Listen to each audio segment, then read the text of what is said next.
Good morning, afternoon, evening, everybody. This is Carrie Getz. Welcome to another edition of our podcast series, Careers for Women, Trades, and Vets in Tech and Data Centers. And today we've got somebody on the recruiting side who also has some cool tools to help us. Casey, why don't you introduce yourself and tell everybody about you? Well, thank you so much for having me today. This is so exciting. I love helping people with their careers, especially early on, to make sure that they are totally aligned with their passions. My name is Casey Hasten. I am an executive recruiter with VIP, the director of recruiting there. One of my many adventures that I do. And so I want to share a little bit about what I've learned from the recruiting industry with you guys. And we talk about this all the time in this industry. So we have jobs all the way across the board, trades, people that are just starting out, that just need to learn a skill that can absolutely start in this industry. We have jobs for people that have 4-year degrees, people in all different walks of life, different parts of life. And I know there's been a bigger push now to stop really just looking for candidates that only have degrees. They've dropped that requirement for most of our jobs because it's not really necessary for most of our jobs, to be fair. How have you seen some of those changes in recruiting, and what are some of the changes you see coming both from the employer side and from the recruitee side to sort of marry in the middle there? Yeah, so one of the things now, I specialize in accounting and finance, so we're really not seeing those degree requirements being dropped yet. Um, and I know a lot of people, they'll be, have 10 or 15 years in the field, but still most of my clients from the recruiting side still do require those degrees. But I am seeing a push, and I'm one of those people. I'll tell you about that here in a second, for people going to get specialized certifications or trade school, like you said, rather than going to, get a 4-year degree in basket weaving or something like that. One of the things that I've done recently is, I was looking to, I'm a consummate student. I'm always wanting to learn. And I was looking to go back to maybe get my master's and even go on to get my doctorate. And I started looking, you know, and they don't really apply to what I'm doing now. So rather than going back to a traditional university, I am selecting certain skills and certifications to put into my tool belt. So my most recent certification that I'm working on is in neuro linguistic programming, which is very specific to what I do. It helps me when I'm coaching candidates. It helps me teach them and coach them for the interview. All these little brain hacks work. Yeah, and that's one thing I think people forget about is the amount of certifications and other ways there are to get educated. Not all paths lead to a university. As a matter of fact, I would argue some people would rather gouge their eye out with a spoon than go to college because they didn't have a great high school experience or for something else. And I think all of those paths and avenues need to be open. And I think we have a better workforce when we use those avenues because we have people, instead of saying, here's the solution to a problem, now we can say, here's the problem, how would you solve it? And people from different walks of life, different thought processes, different ways of approaching a problem are all going to come up with different solutions. And I think at the end of the day, we come up with a better solution by embracing a lot of those. So let's talk about, I know you started this workbook to kind of help people on their career pathway. Talk a little bit about that notebook and the process that you went in and kind of how that helps in the recruiting bit. So it's a journal, it's a quarterly journal, and I am a journal junkie. And how it came about, several pivotal moments, which kind of spurred the existence of this journal. It's called Awaken Your Potential. And I am on a mission to help a billion people wake up. And yes, that's billion with a B. It doesn't have to be direct contact, but it can be through the ripple effect. And really, what it is getting very clear with who you are. And so part of the reason why that came about was talking about going to school. I went to school and ended up getting a degree for something that I had no desire to do. I was so misaligned with my career. And I think by learning who you are at the core and getting really familiar with what you're passionate about is going to help you get aligned with your career. So I was in a career for 20 years in accounting. And I mean, anybody that knows me today knows that that is totally not what I'm wired to do. I am wired to help people, to be out there, to inspire. And so, how the journal came about was I actually went to coaching school about 5 years ago. And I had already been an avid journaler, but this really amped it. So I started journaling about every area of my life. And as I did that, I started really getting clarity about who I was and what I wanted to do. And so I wanted a journal that was all inclusive for every area of my life. So I wasn't carrying around 4 or 5 different journals. And went to the marketplace to look for it and found it didn't exist. And so I was just like, as I do with everything, I just throw an idea out there and then I try to figure out later how it's going to work, right? I was like, well, I'll just design one. And that became a 3-year adventure to getting this thing to market, which we published it last September. And it has just really, it covers every area of your life, from mindset to finance. And why that's so important is because as you go through the mindset and you identify what your core values are and you identify what your internal rules are, how you make decisions on a minute by minute basis, it helps you to formulate, what do you want to do with this information? And there's also an assessment that I've included within this to help you out that will help you identify how you're wired internally. And then you can align. Like for me, I am like 5% of what I need to be an accountant internally. And doesn't mean I can't do it. It just means I'm not wired to do it. So I'm going to probably struggle a little bit more than someone who is wired to do accounting on a daily basis. Well, and that's a big problem that we have in the United States too.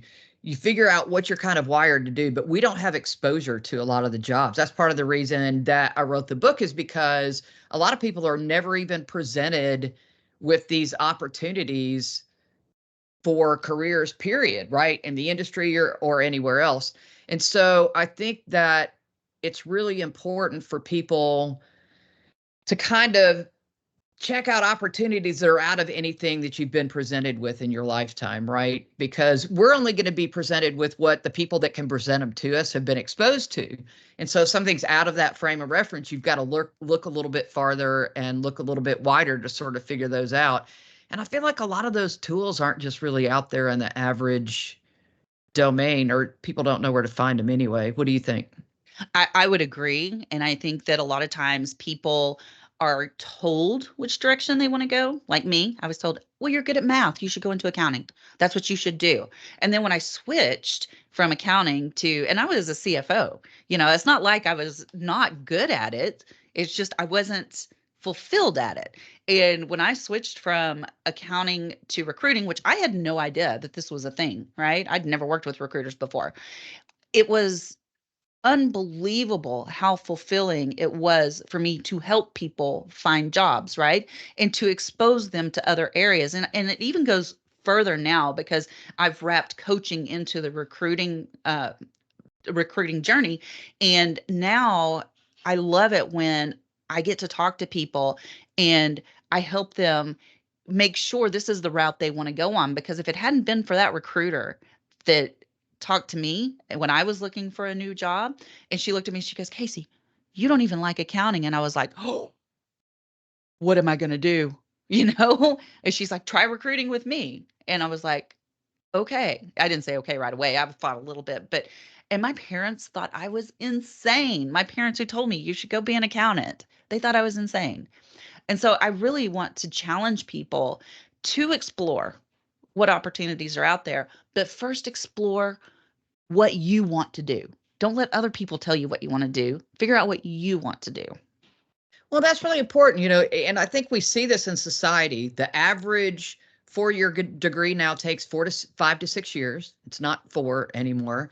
If you look at the number of people that are actually in the job that they worked really, really hard for their degree towards, I think I read somewhere not too long ago that it's only 13% of the population are working in the job that they got their degree in. So clearly Wow. people acted on a degree based on a lot of that you should, maybe I should kind of things, and later found out it not to be everything that they wanted it to be. So how how do you think we change some of these things around to make it different starting out from a high school perspective, how do we reach people younger and earlier, and even early career, to say, this is, maybe you did this, but if you didn't like it, let's pivot. Let's find something else. Let's.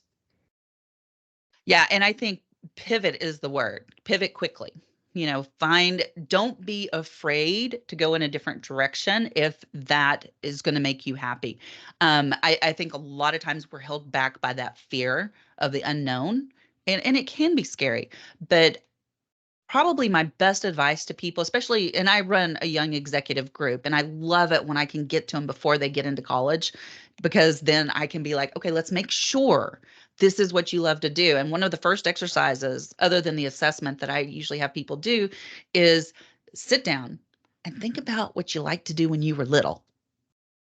Think about that. And then figure out a way to do what you would do for free, but get paid for it. And that way, when you love what you do, you'll never work a day in your life. I have people that argue with me that say it is still work, but I'm like, but is it? I mean, if you're having fun, is it really work? Because I promise you, I don't work a day in my life.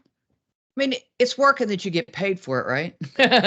Yeah. But ideally, if you love what you're doing, then it does take a lot of the Sunday evening dreads off the table, where you Mm, realize, oh no, I got to go back to work tomorrow. I have to, all of those things change. So I do think that and that's not to say that you're going to enjoy your job 100% of the time, because it just doesn't work that way. There's going to be things that you don't like doing. And now, the trick is to make sure that that's not 90% of your day and that's 10% or 15% of your day. But there's necessary evils that go along with all of that, I think, that we have to just kind of, suck it up and get used to. But I will say that I think hiring is different, firing is different, how we approach jobs and approach subjects are going to be different. I think that just putting yourself out there sometimes is hard enough, especially if it's someplace where you have no experience.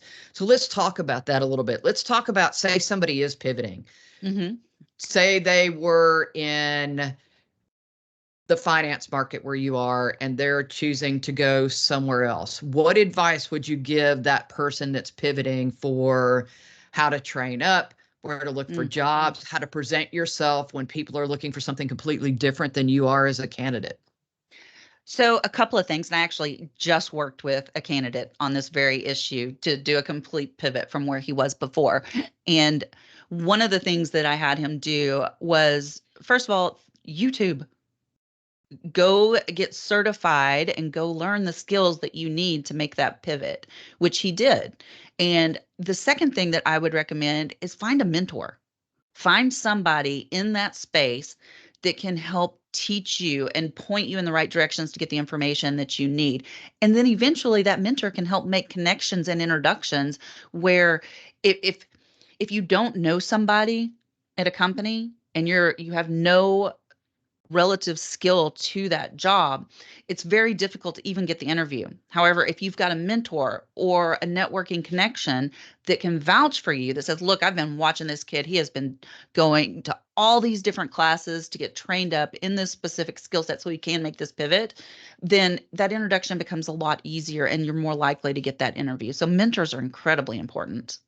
Well, I would say mentors are very important, but so is being a good mentee. I've had mentees in the past that you make all these suggestions, come up with a plan of the day, come up with things they're going to do before the next session, and then the next session they've done literally none of them, or they expect you to be a mind reader, which is also not going to be a successful relationship, right? When you mentor people. So I do think that there's a give and take in that relationship, don't you? Oh, absolutely.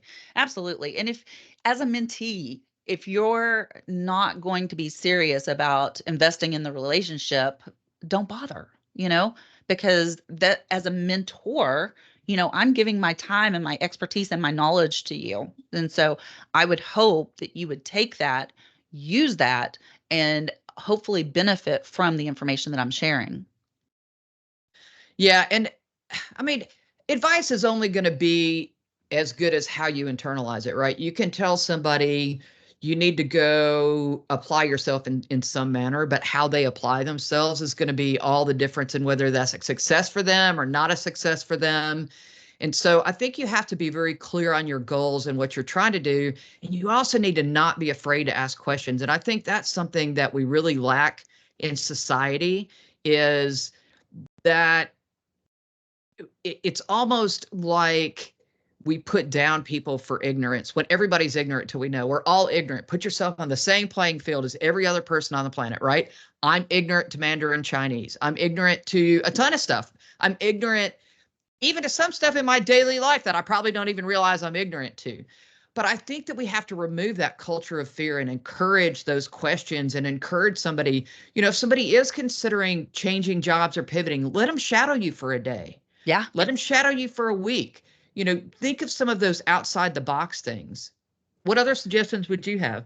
Um, so as far as like people that are pivoting in their career, I would definitely, like I said, the assessment I think is going to be my greatest suggestion, is to really get to know who you are internally so that you can find those avenues that'll line up with who you are and what you are naturally inclined to do.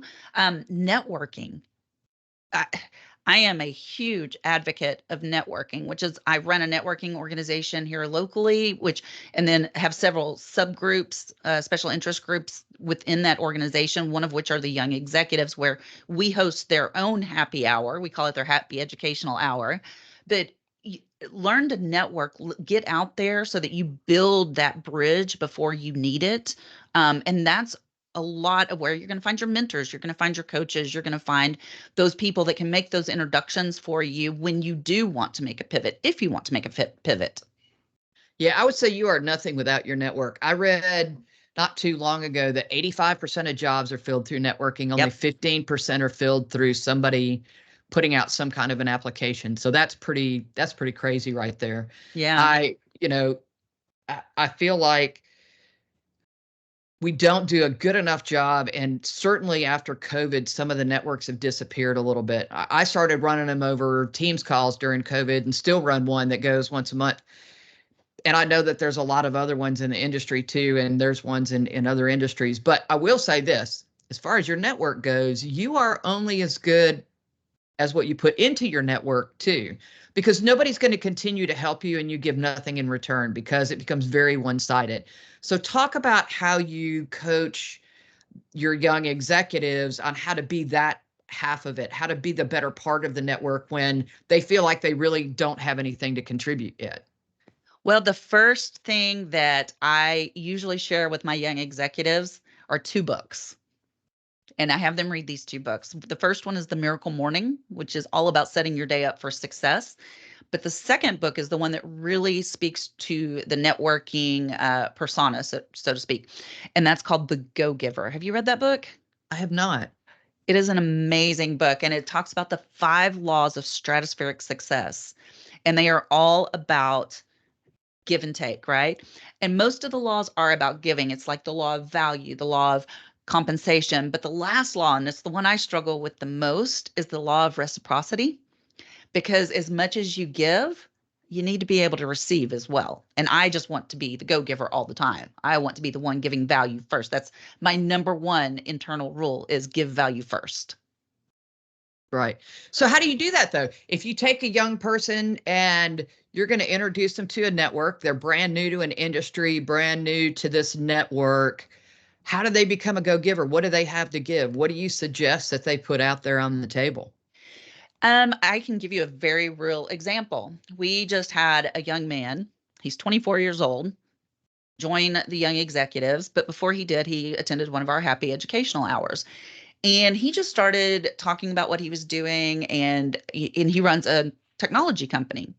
And he just mentioned, he goes, if I can help in any way, let me know. Well, don't ever say that to me, because I will find a way for you to help.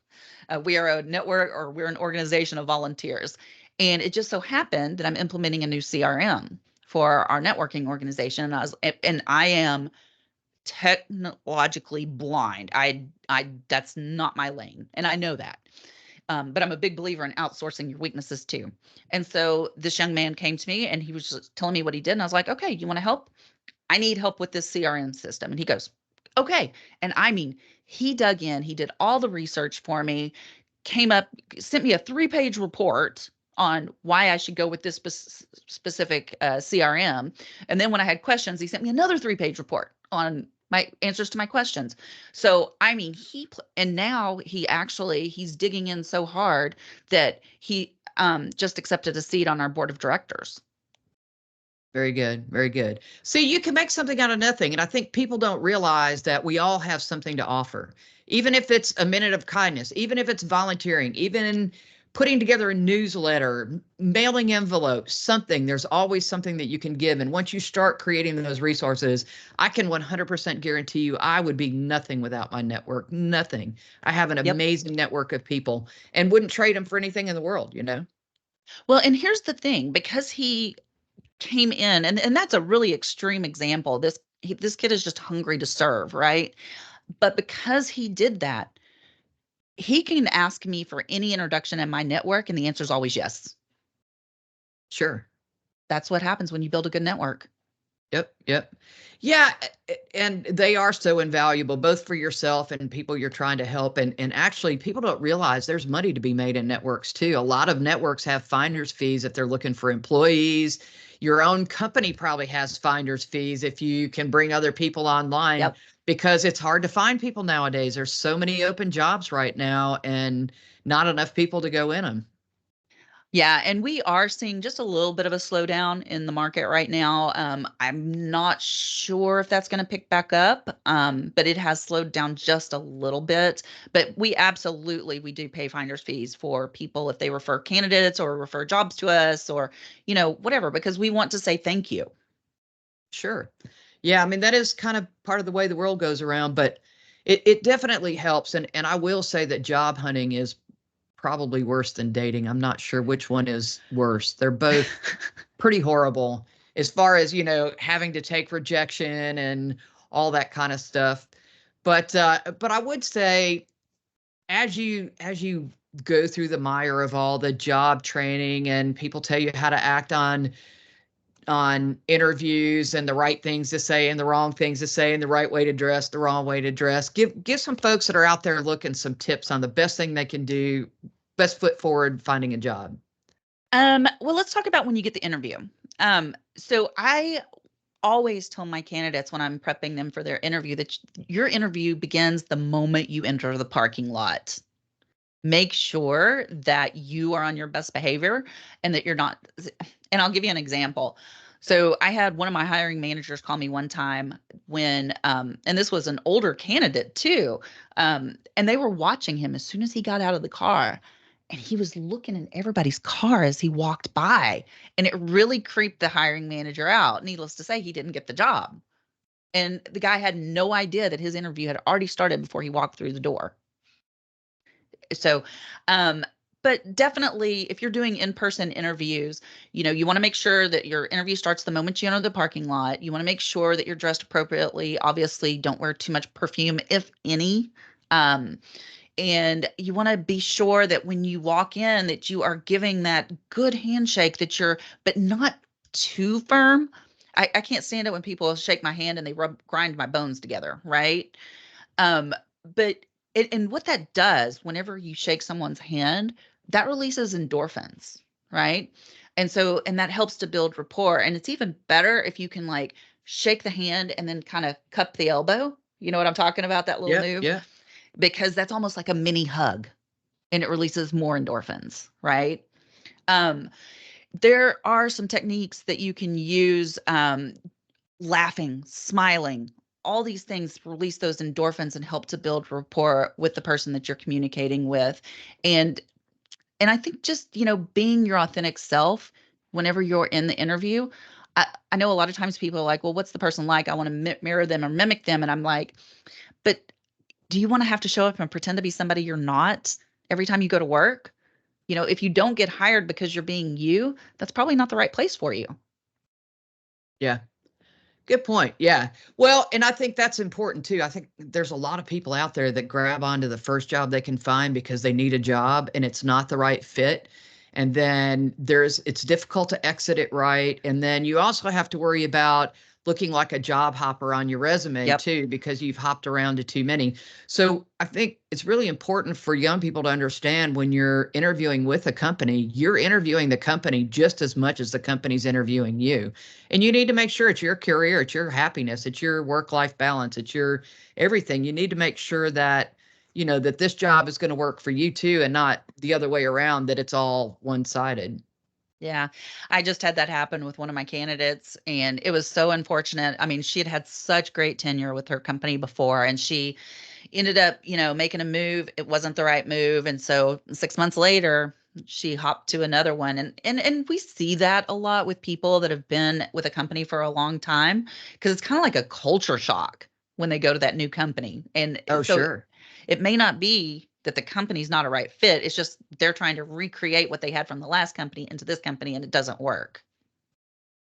Yeah. Everybody has a different dynamic, and it's even different dynamics if you go to a small mom and pop shop versus a big publicly traded company. Rules and procedures are different. I think that's an important question when you're interviewing. What is my day going to look like? What's the expectation what's the expectation if you're in sales or something? What's the expectation of when I'll hit that number? Are you going to help me to hit that number? What's the training programs? What's involved? What are you going to do to help me be successful? Is just as important as what can I do to help you be successful? Well, and you just brought up a really good point about the difference between like a publicly traded company and a small company. I think each person needs to evaluate where they will most likely find the most satisfaction. I'm a prime example of that. When I switched to recruiting, I went to a very, very large company for my first recruiting experience. And it was good because they had all the training in place, right? But it was also there was so much red tape to get anything done. And I'm not a tape kind of girl. When I have an idea, I want to move quick. So I needed a company that was just a little bit more nimble. And so I ended up going to a small, like the other company had 86 offices across the US. The company I'm with now has one. Actually, we're about to open a second one, but it's small. And if I want, like, when I had the idea about our company podcast, I walked right into the managing director's office and said, "Hey, I have this idea." And I could get feedback immediately where I couldn't have done that at the other company. It would have had to go up the chain, up the chain, up the chain, up the chain. It would have taken years. Well, yeah, and I can tell you just from booking guests on podcasts, large publicly traded companies, a lot of them want all the questions and they want approval to make sure, because somebody's saying something on behalf of the company, and I mean, there is definitely a layer of that if you have no patience for it, you should probably just be aware of before you get to work for a big publicly traded company, because there is some of that, right? But Exactly. but I think, there's different jobs for different people, and there's no saying that you're a bad person because you didn't have a good fit. Just like you're not a bad person if you got a divorce, right? Sometimes you think it's going to work and it doesn't work. So let's talk a little bit about what advice would you give somebody that maybe got let go from their last job or had a bad Mm. experience in the last job? What do you tell a new employer about the reason that you left that last job? Yeah, the first thing that I would tell you is you need to be honest, but not brutally honest. Some people want to trash the last company. They want to really, just not take any kind of responsibility for what happened. Never lie. We don't, you don't want to lie because you will get found out. So if I have somebody that was fired or let go from a prior company, first I want to understand why. And then we're going to reframe that to not lie, but not focus on the negative aspects of why you were let go. I was trying to think of a recent example of someone that was let go. Um, and none's coming to mind, although I have dealt with those people before. But I think just being honest about what happened, um, but with a positive spin to it. Let's say you got fired because you were late for work all the time. And, that's something that that's probably not the best example because that's a character flaw if you're late for work all the time. But maybe you could say, look, I accept responsibility that I was not showing up as my best self. And I have taken steps to work on that. And I am going to do my very best to show up as my authentic self, as my true self, to do the best job I can for you going forward. See, there's a good thing. I think ownership, and we go back to that culture of fear, right? People are so Mm. afraid to give themselves grace if you mess up. We all mess up. There's nobody on this planet that has not messed up. Nobody. And I think you do. You have to give yourself grace for that, and you have to realize that sometimes it's not the best fit. And I think it's okay to say that. You know what? I actually, now that I'm thinking about it, that story was about me. Oh, there you go. I was fired. One of my first jobs, I was fired, and it was because I would call in sick all the time. I'd show up late, and that's was a really good. Oh, and here's the worst part about that. My mom got me that job. It was one Uh-oh. of her friends. Yeah, And that's so, really tough then. yeah, it was really bad. So, I mean, and I think at that point was when I really developed such a strong work ethic because that was a tough lesson, you know? Yep, yep. Yeah, I mean, it yeah, there's no harder lesson I think than the ones where we have to look inward and realize how bad we screwed up. Yeah. I But we mean, all screw after up. yeah, right. And after a while, I think it becomes easier because you realize the world didn't end, you know? Um, there and life goes on. No matter how bad you screw up, life is always going to go on. You just have to, you can't really control the things that happen in life. You can only control how you deal with them. And, Mhm. and we all get better at that at time. Yeah. My reaction might not have been the best then, but it can definitely get better kind of thing. Well, and I'm a firm believer in learning from your mistakes, right? I know one of the sayings, "Fail forward," Yep. do it scared. Absolutely. Terrified, the better.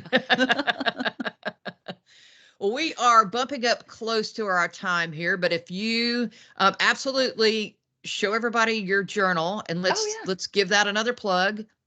So it's called Awaken Your Potential, and There it's you gonna go. help you get to know yourself, right? And figure out there's your that assessment's in there, right? Yes, there is a list of resources at the very beginning. It's basically a list of all the books that I've read that have led to these strategies being put together to help you get more done with your day. And the assessment is also listed in there. Perfect. So if you want to leave anybody else with other parting words, and of course I'll put a link to you and your book and all that stuff in the podcast title, but if you could leave everybody with parting words, what would you say to folks? I would say mindset is everything. And you get to choose, or you can co-create your reality with every choice that you make. And and what I mean by that is how you choose to view each situation is what creates your perception of reality. So think about that the next time you're feeling down and out. There you go. There you go. Well, everybody, thanks again for listening. We hope to have you back on another edition of this podcast, but thank you so much, Casey, for your time. We appreciate you. For the rest of you, have a great day. Thanks for having me.